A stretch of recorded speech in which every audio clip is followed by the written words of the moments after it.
Welcome back viewers, امید ہے آپ سب لوگ خیریت سے ہوں گے۔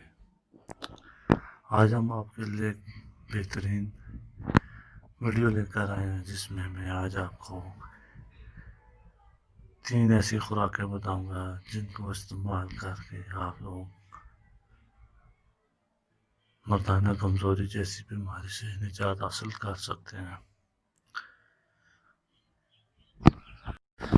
تو جو لوگ میری اس چینل کو پہلی بار وزٹ کر رہے ہیں، جو میری ویڈیو کو پہلی بار دیکھ رہے ہیں، اگر ان کو ہماری ویڈیو اچھی لگے تو لائک اور شیئر ضرور کیجیے گا، اور کمنٹ سیکشن میں اپنی رائے کا اظہار ضرور کیجیے گا۔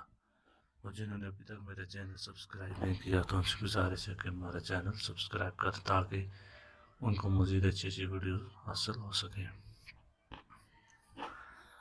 تو چلتے ہیں اپنی ویڈیو کی طرف۔ تو سب سے پہلے تو جن لوگوں کو مردانہ کمزوری ہے یا وہ جلدی فارغ ہو جاتے ہیں یا کسی بھی اور قسم کی بیماری ہے، تو آج یہ میں جو 3 خوراکیں لے کر آیا ہوں یہ آپ اگر استعمال کریں باقاعدگی کے ساتھ اس طرح میں آپ کو اس ویڈیو میں بتاؤں گا، تو میں امید کرتا ہوں کہ نہ صرف مردانہ کمزوری کے بارے میں یا مردانہ کمزوری کی بیماری دور کرے گا، بلکہ اور بھی بہت سی بیماریاں دور ہو سکتی ہیں اس سے۔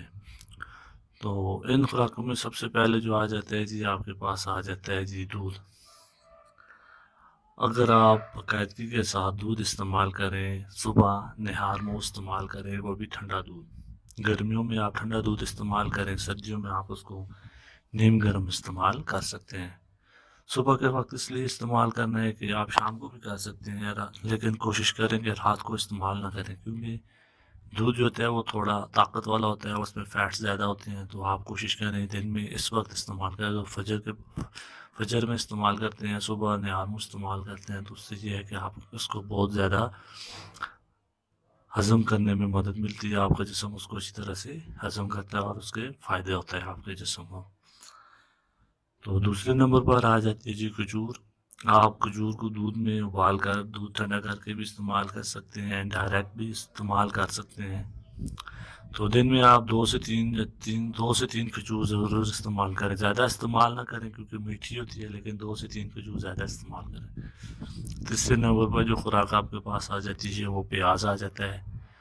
آپ جو رہا پیاز ہوتا ہے، عام پیاز ہوتا ہے، اس کو آپ سیلڈ میں استعمال کریں، اور سیلڈ بھی آپ نے دن میں استعمال کرنا ہے۔ دن کے کھانے میں آپ اس کو ایز اے سلاد استعمال کریں پیاز کو، کیونکہ پیاز کے اندر جو ہے وہ بہت زیادہ طاقت پائی جاتی ہے، یہ آپ کے جسم میں خون کی گردش کو بڑھاتا ہے، جس سے آپ کے عضو خاص میں خون کی گردش بڑھتی ہے، جس سے آپ کا اسٹیمنا، آپ کا اریکشن، آپ کا جو عضو خاص ہے وہ مضبوط ہوتا ہے۔ تو جن لوگوں کو بلڈ پریشر کا مسئلہ ہے یا خون میں کسی اور پرابلم ہے تو وہ کوشش کریں پیاز کو نہ استعمال کریں، کیونکہ اس سے خون پتلا ہو جاتا ہے اور بلڈ پریشر بڑھنے کا خطرہ ہوتا ہے۔ امید ہے یہ میری ویڈیو آپ کو اچھی لگی ہوگی۔ اگر آپ کو میری یہ ویڈیو اچھی لگی ہے تو لائک اور شیئر ضرور کریں، اور کمنٹ سیکشن میں اپنی رائے کا اظہار ضرور کریں۔ اللہ حافظ۔